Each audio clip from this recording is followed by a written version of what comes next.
Agora eu convido você para mais uma conversa inspiradora no quadro Conexão Social. Hoje, a presidente do Instituto Ressoar, Ionice Silva, conversa com Janguier Diniz, que é fundador de um dos maiores centros de educação particular do Brasil.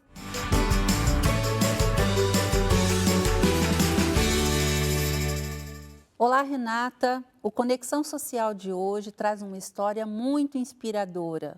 Nosso convidado faz parte da lista da Forbes, é mestre e doutor em Direito, autor, fundador do Instituto Ser Educacional, um dos maiores centros de educação particular do Brasil, e também é fundador do Instituto Êxito de Empreendedorismo. Eu tenho a honra de receber em nosso programa hoje o Dr. José Janguier Bezerra Diniz, que vai compartilhar conosco sua história inspiradora. Seja muito bem-vindo em nosso programa, Dr. Janguier. É um prazer estar aqui com você, para a gente falar sobre história de vida, empreendedorismo social, superação de adversidades. Então, um grande prazer.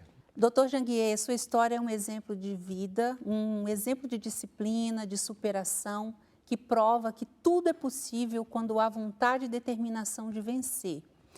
E eu queria que nós iniciássemos a nossa conversa, claro, o senhor iniciando desde o início, como começou sua trajetória na sua vida pessoal e profissional.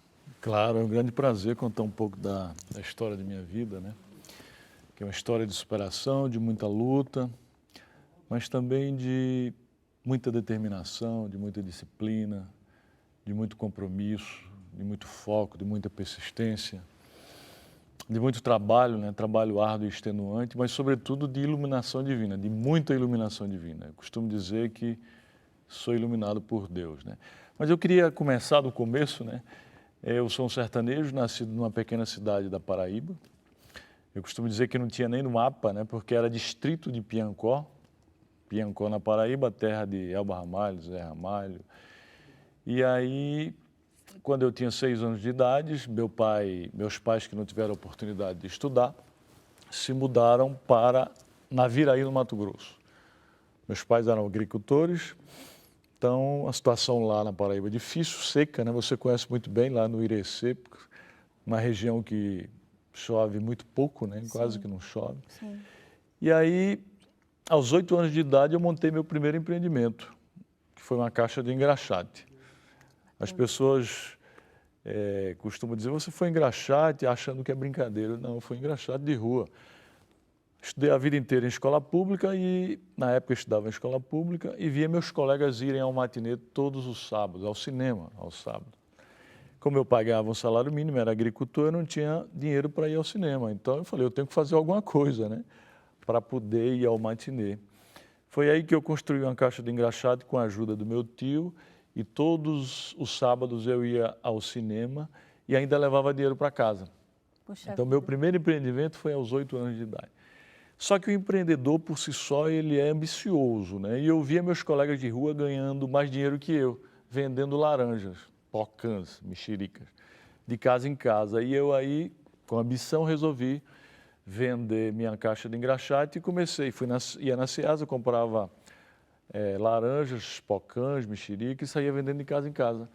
Só que uma das características do empreendedor de sucesso é o conhecimento, né? Ele tem que ter conhecimento sobre o seu produto, sobre o mercado, sobre a sua clientela, sobre os seus concorrentes. E aí eu não tinha conhecimento de que a safra ela era sazonal. A safra na época não tinha tecnologia, a safra de laranja. E aí eu quebrei, né? Ou seja, acabou a safra, eu não tinha mais produto. Eu mudei de negócio, aos 10 anos comecei a vender picolé de casa em casa. Ia na sorveteria, comprava picolé e saía com a caixinha vendendo de casa em casa. Quando eu fiz 10 anos, meus pais se mudaram para Pimenta Bueno, em Rondônia. Cidade pequena também, tinha muitos índios, porque muitas aldeias de índios ao redor. Muitos porcos do mato, né? Porque a cidade é situada entre 2 rios, aí os porcos cruzavam o rio, aquele monte de porcos do mato. Estou contando isso para mostrar o quão selvagem ainda era a cidade. Isso foi em 1974. Agora, eu cheguei lá com 10 anos para estudar também em escolas públicas. Dos 10 aos 14 anos eu morei lá em Pimenta Bueno. E dos 10 aos 14 anos eu trabalhei como vendedor de lojas, de roupa em lojas, como garçom, como office boy de escritório de contabilidade e até como locutor infantil. Quando eu terminei o primeiro grau, que hoje é o ensino fundamental, lá não tinha o segundo grau, que é o ensino médio. E meu pai, agricultor, queria que eu fosse trabalhar como agricultor também, né? Porque terminou o primeiro grau, para ele já estava formado, porque ele não estudou. Ele não fez nem o ensino infantil. Então, para ele, já terminando o primeiro grau, já estava... Mas eu queria mudar de status quo, eu queria mudar daquela situação de pobreza, aquela situação difícil, de dificuldade. E lá na cidade não tinha, em Pimenta Bueno não tinha segundo grau. Só tinha Ji-Paraná e Porto Velho, que era uma cidade grande, meu pai não podia me mandar para lá. E aí eu disse para ele que não, que queria estudar, que ia embora, ia para o Nordeste, porque eu sabia que eu tinha uns tios lá no Nordeste que podiam me ajudar. E foi um curso que mudou a minha vida. Foi o curso de datilografia. Aquele curso ASDFG, não sei se você fez. E ele me ajudou em várias fases da minha vida, aquele curso que ao longo da nossa história eu vou contar aqui. Então eu peguei minha mala e me mandei para o Nordeste sozinho. Na época demorei 7 dias de Pimenta Bueno até Recife, João Pessoa, Recife, porque na época a BR-364 não era asfaltada. Então de 900 quilômetros de Pimenta Bueno a Cuiabá eu demorei 4 dias, porque o ônibus atolando, era mês de dezembro, né? Época da chuva. Mas quando eu cheguei lá, procurei o tio meu, que não me conhecia, irmão da minha mãe, e ele, advogado, era um advogado famoso, e aí eu contei a história toda para ele, que queria estudar, se ele podia me ajudar, e ele perguntou se eu sabia fazer alguma coisa. Na época não tinha computador, tinha aquelas máquinas Remington e Olivetti, e aquelas secretárias dedógrafas. E aí ele perguntou se eu sabia fazer alguma coisa, eu falei, eu sei datilografar. Ele me deu uma petição manuscrita e eu rapidamente fiz a máquina quase que pegar fogo. E ele ficou encantado com aquilo. Ele falou, rapaz, onde é que você aprendeu a datilografar também? Eu vou lhe dar um emprego, você vai ser office boy do escritório, procure um quarto aí para morar, uma escola pública. E ali começou a minha vida, mudou a minha vida. E aí eu comecei a trabalhar com ele. Eu queria ser médico, mas me apaixonei pelo direito, porque era um escritório de advocacia. E aí trabalhava de dia, estudava à noite, passava finais de semana estudando. Aí consegui passar no vestibular da Universidade Federal de Pernambuco para Direito, que na época era uma das melhores universidades do Brasil. E antes de me formar em Direito, eu montei minha primeira empresa que quebrou, uma empresa de advocacia de cobrança que quebrou. Foi aí que eu decidi fazer o concurso para magistratura. E até eu tracei um plano de estudar 3 anos, 6 horas por dia. Até para você estudar, você tem que ser empreendedor, né? E você disciplinado, tem que né? Disciplinado, disciplina, dedicação, metas. Então, eu tracei aquela meta de estudar durante 3 anos, 6 horas por dia, e estudava todos os dias, inclusive sábados, domingos e feriados. Naquele dia que eu não podia estudar, eu tinha que pagar as horas no dia seguinte. Porque aquilo era uma determinação, era disciplina, era um plano, era uma meta que eu tinha que ser cumprida. Depois de reprovar em vários concursos, com 2 anos, eu vi o programa 3 vezes e aí passei para a magistratura entre os primeiros colocados e aí começou realmente a minha vida na magistratura trabalhista. Depois tem uma longa história pela frente que eu posso contar ao longo da nossa conversa. Você vai continuar contando. A gente agora tem um vídeo que fala um pouco da sua história também, que é bacana da gente ver ela contada ali em vídeo. Nós vamos acompanhar agora.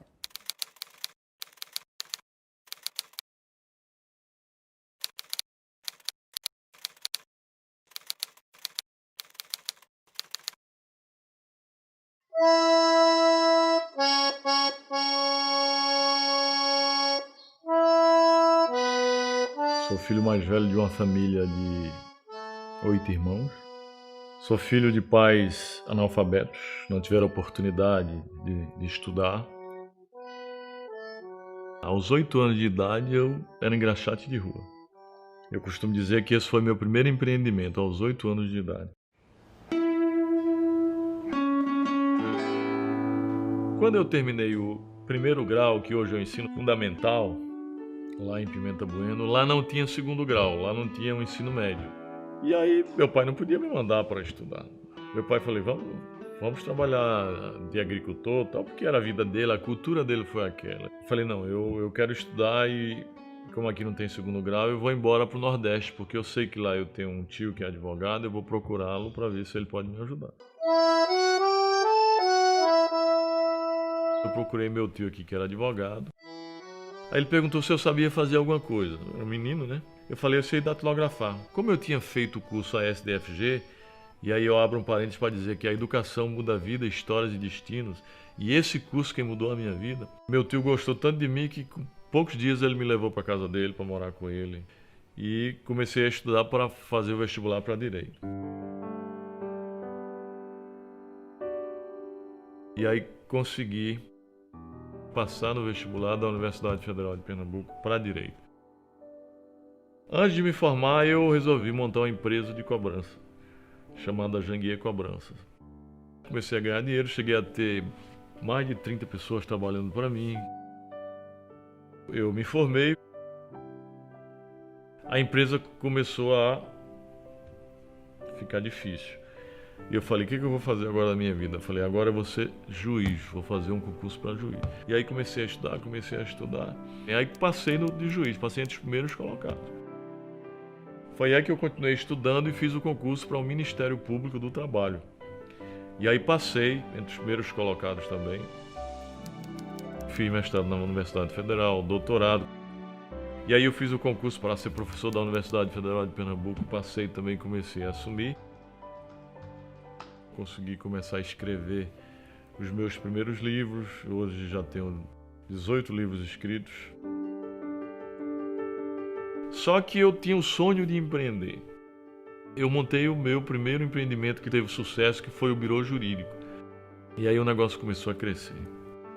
Era um sucesso esse curso e eu tinha alunos até de Manaus, eu recebia alunos do Norte, Nordeste todo. Eu sempre quis criar uma faculdade. Montei os meus primeiros projetos da Faculdade Maurício Nassau. O primeiro prédio do Grupo C Educacional, que é o Bloco A da Faculdade Maurício Nassau, eu comprei fiado.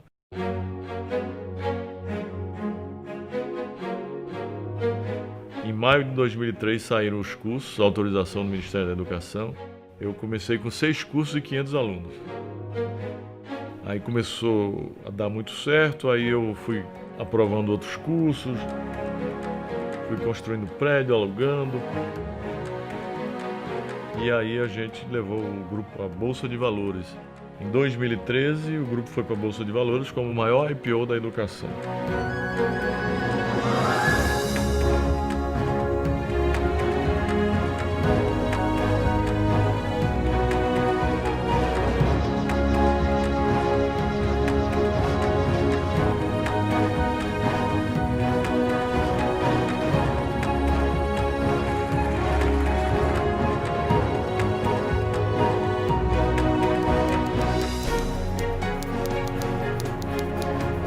Faz nada sozinho. Você tem que liderar, tem que ser líder, mas você tem que montar equipes, tem que ter um time. Então eu soube fazer time e dentre eles estão os membros da minha família que sempre me ajudaram muito. A gente conseguiu construir o Grupo C Educacional, que hoje é uma realidade muito forte no Brasil, com mais de 60 universidades e faculdades no Brasil. Quase 12 mil colaboradores, 160 mil alunos.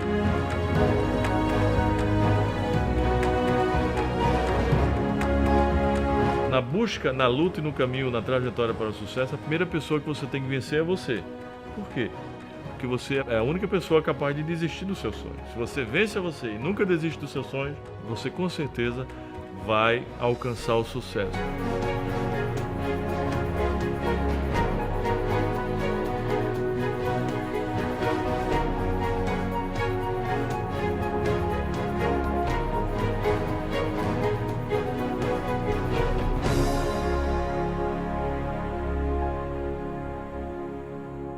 Puxa, respirar fundo aqui, tomar um gole de água, muito emocionante, muito forte também, né? É forte. Muito forte, muito bacana.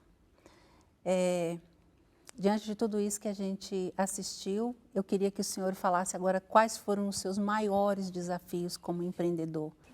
O sucesso está inexoravelmente vinculado ao fracasso, né? Na garupa do sucesso vem sempre o fracasso. nas dificuldades, os obstáculos, as adversidades. Mas antes eu queria dizer que eu conto tudo isso nesse livro aqui, ó. Transformando Sonhos em Realidade, a trajetória do ex-engraxado que chegou à lista da Forbes, que eu trouxe para você. Esse vídeo aí, trouxe outros também aqui, né? Esse vídeo, são só 22 agora, eu tinha né? 18, né? Hoje eu tenho 22 livros. Tenho esse aqui também que trouxe presente para você, Axiomas da Prosperidade. Sempre livros que mostram às pessoas que é possível. Não interessa de onde elas venham, o que interessa para onde elas queiram ir. Esse livro aqui, Arte de Empreender, né? Que aqui eu mostro as características, as habilidades, as hard skills, as habilidades técnicas para empreender.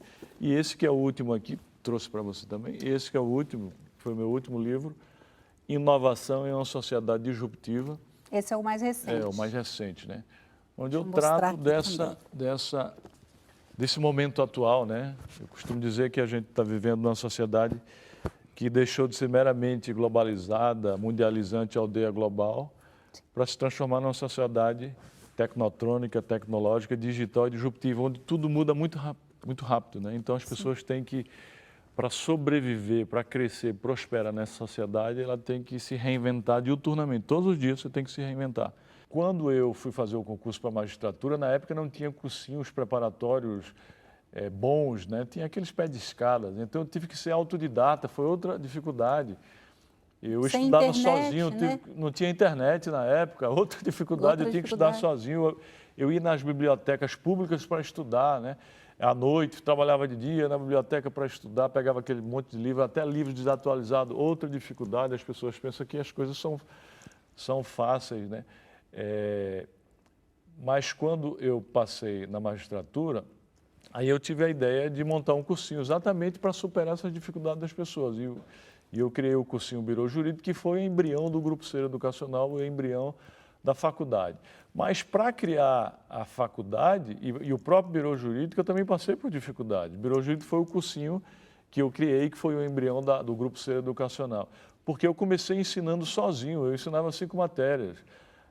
As pessoas não acreditavam em mim porque eu era um estranho, eu era um alienígena, eu não era de Pernambuco. Pernambuco existia o tradicionalismo, o coronelismo, aquelas pessoas de famílias tradicionais. Eu vinha de lá e montei um cursinho, depois montei uma faculdade.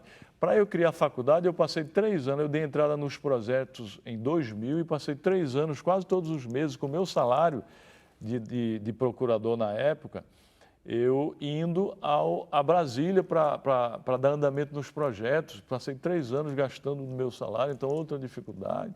Então as dificuldades foram muitas, né? Em 2003, o senhor criou a Faculdade Maurício de Nassau, em Recife, que você falou, né, que é o embrião do Ser Educacional hoje. E esse é um dos centros de educação maior que a gente conhece ali na região e no Brasil, né? Uhum. Eu queria que você falasse dessa conquista e como é que foi essa transição para você mudar. Você falar, agora então eu vou, porque você batalhou muito para ser juiz, né, para ser procurador. Como é que foi para você mudar e falar, agora eu quero trabalhar só com isso? Pois é, quando eu entrei na magistratura no ano de 1992, fui magistrado por mais de 1 ano, tive a oportunidade de ficar na capital, mas substituindo numa vara cujo titular estava no tribunal, mas quando ele voltasse, eu ia ter que morar no interior, porque o magistrado tem que começar pelo interior. Eu, como passei entre os primeiros colocados, eu tive a oportunidade de ficar na capital 1 ano e pouco nessa vara. Mas se eu fosse morar no interior, eu ia ter que passar muitos anos, e aí eu não ia poder realizar outros sonhos, porque eu tinha sonhos de empreender.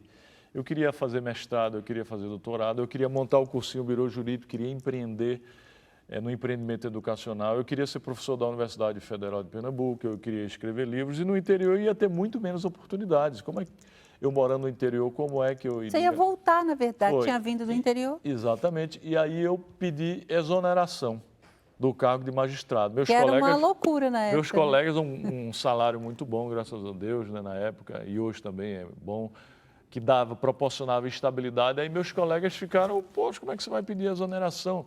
Mas eu também, não era bobo, né? Eu já estava passando no concurso do Ministério Público do Trabalho, que ganhava a mesma coisa e não precisava ir para o interior.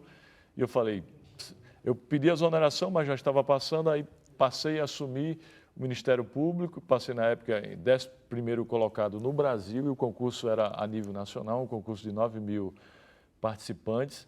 Bacana. E aí eu escolhi ficar em Recife, porque eu podia escolher qualquer lugar do Brasil, e aí eu pude transformar vários sonhos em realidades.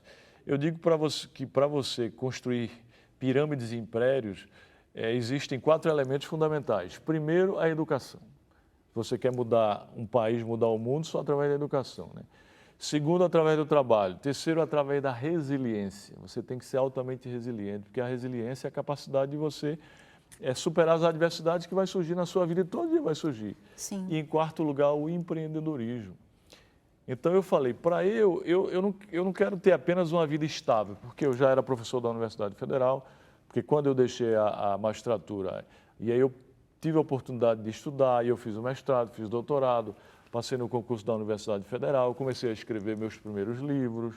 Mas falando da faculdade, aí eu tive a ideia de criar a faculdade, comecei a ir para Brasília, dei entrada em 2000 nos primeiros projetos, 6 projetos, todo mês eu ia para lá com o meu salário. E aí, em maio de 2003 saíram as primeiras portarias, em agosto de 2003 eu criei a primeira faculdade lá em Recife, com 480 alunos. Todo semestre a gente dobrava, aprovei outros cursos, e aí fui criando outras faculdades em outras cidades, depois fui comprando outras, e até chegar à Bolsa de Valores. Hoje o Grupo C Educacional é uma realidade muito forte no Brasil. Sim. É o maior grupo educacional do Norte-Nordeste, com mais de 60 faculdades e universidades, quase 200 mil alunos. No vídeo ainda está 160, né? Quase 200 mil alunos, 12 mil colaboradores, e a gente forma 12 mil egressos todos os anos. Eu digo que estamos ajudando o Brasil a se desenvolver, porque um país, para sair de um estágio de subdesenvolvimento para desenvolvimento, só através da educação. Só. Né? E o governo não pode fazer tudo sozinho. Então a gente está ajudando a qualificar o povo brasileiro e ajudando o Brasil a se desenvolver. Sim. Eu fiquei impressionada, inclusive com a quantidade de livros. Esse livro que você conta a sua autobiografia, que foca bastante no empreendedorismo. E você sempre fala, né, que transformando os sonhos em realidade. Essa palavra é muito forte, né? Eu queria que, dessa sua trajetória de engraxate, que chegou à lista da Forbes, que o senhor falasse um pouco e incentivasse as pessoas que talvez perdeu o emprego agora. Queria que o senhor falasse para ela sobre o transformar o sonho em realidade. Como é que ela poderia iniciar transformando o seu sonho em realidade? Pois é, eu acho que uma das principais características do empreendedor de sucesso é o sonho. Mas não basta sonhar. Você tem que transformar seu sonho num projeto de vida, num propósito de vida. E aí, com muita determinação, com muita disciplina, com muito compromisso, com muito foco, com muita persistência. Com muita persistência, tem que persistir, né? Porque você vai passar por muitas pedras, muitos obstáculos. Não desistir jamais. Trabalhar muito, aí você consegue transformar seu sonho em realidade. Porque o sonho é apenas o primeiro passo, é apenas o mapa para o sucesso, né? Eu costumo dizer que as pessoas não envelhecem porque pararam de sonhar.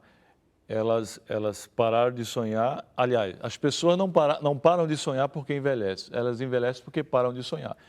Eu, como estou sempre sonhando e lutando para transformar meus sonhos em realidade, eu nunca vou envelhecer. Eu posso envelhecer o meu corpo, mas a minha mente não. Então, o que eu tenho para dizer para essas pessoas é que ela tem que sonhar, transformar seu sonho num projeto de vida e buscar meios para realizar o sonho. Mesmo na pandemia aqui, o que é que tem que fazer?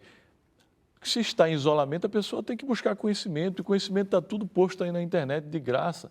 Basta a pessoa querer e ir lá que ela vai conseguir conhecimento, procurar se qualificar, porque nessa sociedade que a gente vive, o conhecimento é de extrema importância. O conhecimento é muito mais importante hoje que os recursos materiais como fator de desenvolvimento humano. Sim. Então, procurar conhecer tudo sobre o seu empreendimento que está passando por dificuldade, procurar digitalizar o seu produto ou o seu serviço. Nós, por exemplo, no Grupo C Educacional, assim que chegou a pandemia, a gente já vinha passando por uma transformação digital, mas a gente teve que rapidamente acelerar, né? colocar 12 mil colaboradores em casa, em home office, todos quase 200 mil alunos sem aulas presenciais, mas a gente não podia parar.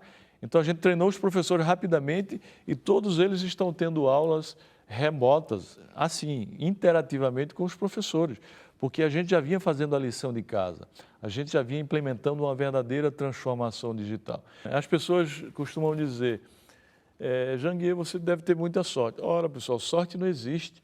Sorte é a conjugação de conhecimento, preparo, habilidades, competência, ousadia, coragem, determinação, disciplina, compromisso, né? tudo aquilo que eu sempre falo, né? E todo mundo tem isso, todos os seres humanos podem ter isso, só não usam, porque eu costumo dizer que esses elementos constituem o verdadeiro combustível para o sucesso e para a prosperidade. Agora use com disciplina, se não usar, aí você não vai chegar a transformar sonhos em realidade, a materializar os seus sonhos. Usar melhor o tempo, né? As 24 horas todos têm da mesma porque forma. o tempo é o bem mais precioso que a gente tem, é o bem mais democrático que todo ser humano tem, igualdade de condições, né? E aí as pessoas ficam matando o tempo. Quando a pessoa mata o tempo, ela é um verdadeiro suicida, porque está matando o bem mais precioso que tem. Sim. E ele é muito democrático porque todos temos as mesmas 24 horas, né? Mesmo 24 horas, cabe à pessoa otimizar da melhor maneira possível o tempo para gerar produtividade. Eu costumo dizer que o dia tem 24 horas, dá para fazer muita coisa. Sim. Você pode trabalhar 12 horas, é o que eu trabalho, 12 a 14 horas. Você pode dormir 6 e ainda sobram 6 horas para namorar, para fazer um monte de coisa. Para estudar. Por que é que as pessoas dizem que não tem tempo? Sim. Para estudar. Porque usa mal, né? Usa mal o tempo, é a otimização. A questão não é a falta de tempo, a questão é a má gestão do tempo. Agora, doutor, eu sei que o senhor também é um investidor social bastante ativo, né? Queria que o senhor falasse sobre o investimento social, primeiro, esse investimento privado que a gente acredita, né, que todos nós temos que exercer, e depois do trabalho do êxito. Quero repetir aqui, né, que não interessa de onde a pessoa vem, o que interessa é para onde ela quer ir. Não interessa o que fizeram da gente, o que interessa é que nós vamos fazer com o que fizeram da gente. Fizeram da gente. Com base nesse princípio, com base nesse conceito, com base naqueles 4 elementos, estudo, resiliência, trabalho e empreendedorismo, eu consegui construir várias coisas em minha vida, como foi dito e posto anteriormente. E quando você, até chegar à lista da Forbes, por exemplo. Hoje eu sou membro da seleta lista da Forbes, né? Isso, não estou dizendo isso para me gabar, mas estou dizendo isso para mostrar que é possível. Uma pessoa que era engraxate, filho de pais que não tiveram a oportunidade de estudar, chega lá. Então, isso é uma lição que eu quero passar para todos. É possível. Agora, quando você chega lá, você tem que pensar nos seus propósitos. Porque viver de verdade é viver com propósito. O resto é apenas existir, é sobreviver. Então, você tem que ter um propósito na sua vida. E para você descobrir o seu propósito, você tem que descobrir antes os seus dons, aquilo que você é bom, que você consegue fazer melhor, porque aí que são aquelas suas habilidades inatas e aquelas habilidades adquiridas, aí eu sou bom nisso, então como é que eu posso ajudar as pessoas sendo bom nisso? Foi aí que, há 3 anos, eu acordei certo dia e disse, poxa, a vida não é só trabalhar, não é só estudar, não é só ter sucesso, não é só ganhar dinheiro, você tem que procurar um propósito para ajudar as pessoas. E aí eu decidi criar na minha cidade, onde eu nasci, na cidade de Santana dos Garrotes, o Instituto Janguier Diniz. É uma cidade pequena, de 8 mil habitantes, mas lá eu dou bolsa de estudos nas minhas universidades para todos os jovens que terminaram o ensino médio e não têm condições de pagar. Média de 100 a 200 bolsas por ano, que é uma cidade pequena. E aí a gente já tem centenas de alunos lá e eu vou formar toda a cidade, onde eu nasci. Mas o ano passado, eu no início do ano passado, de 2019, eu disse, é muito pouco. E isso é um projeto individual meu. eu quero criar um projeto coletivo, um projeto onde milhares de pessoas possam ajudar milhões de pessoas. Foi aí que eu resolvi convidar 34 empreendedores, grandes empreendedores. Posso citar aqui alguns nomes, como o João Apolinário da Polishop, Cândido Pinheiro da Apivida, Antônio Carbonari Neto, fundador da Anhanguera Educacional, Chaim Zarre do Colégio Concept, Coque, Poeiro Domus, o presidente do Credit Suisse, José Olímpio, e outros inúmeros empreendedores de sucesso. E eles se juntaram a mim e a gente criou, em maio de 2019, o Instituto Êxito de Empreendedorismo, para ajudar jovens, especialmente de escolas públicas, através da educação empreendedora, a empreender na vida e nos negócios. Sim. Porque naquele meu livro Arte de Empreender, eu digo que todo mundo nasce com o dom de empreender, uns com menos, outros com mais. Aqueles que são de famílias empreendedoras, esse tem mais oportunidade de empreender. E aqueles que não são como eu, esses têm que ser um verdadeiro superador de adversidade, tem que ser um obstinado. Então a gente vai ajudar. Quando eu falo jovem, eu digo pessoas de 10 a 100 anos, pessoas que precisam, que não tiveram oportunidade na vida. Que tem vontade de aprender. E vamos ajudar através de uma grande plataforma de cursos online. Nós já temos quase 300 cursos sobre habilidades socioemocionais, sobre habilidades técnicas, não habilidades cognitivas, mas socioemocionais, habilidades técnicas. Vamos ajudar através de mentorias, vamos ajudar através de palestras motivacionais, inspiracionais, através de vídeos inspiracionais, como esse que vocês viram, que está publicado lá na plataforma. Vamos criar uma aceleradora de startups, vamos criar um sistema de microcrédito. Então, aqui eu aproveito a oportunidade para dizer que vocês, empreendedores, que queiram ajudar os jovens a empreender na vida, basta entrar no nosso site www.institutoexito.com.br e se associar. Qualquer pessoa pode participar do projeto. Qualquer empreendedor ou intraempreendedor, empreendedor social, aproveita a oportunidade para lhe convidar, pode participar, contribuindo com conteúdo, com mentorias, com palestras, com vídeos inspiracionais. E aquelas pessoas que estão nos assistindo, que querem empreender na vida e nos negócios, entre lá, é tudo de graça. Todos podem, todos conseguem. O primeiro passo que você tem que dar é decidir mudar de vida. Você tem que gritar alto e em bom som, eu vou transformar a minha vida. Agora, não basta gritar e ficar esperando, tem que agir, tem que ter ação, tem que ser proativo. Porque apenas intenção sem ação é mera alucinação, né? E pode se transformar em frustração. Uma vez decidido, você tem que saber o que você quer fazer e começar com muita disciplina, muita determinação a correr atrás da materialização desse sonho que a iluminação divina, o Criador, a divindade, a centelha divina, que é nosso Deus, vai ajudar você a realizar. Acredita em você. Querer é possível, basta acreditar e eu sou um exemplo disso. Você pode chegar lá, você pode construir, você pode materializar os seus sonhos, você pode transformar todos eles em realidade.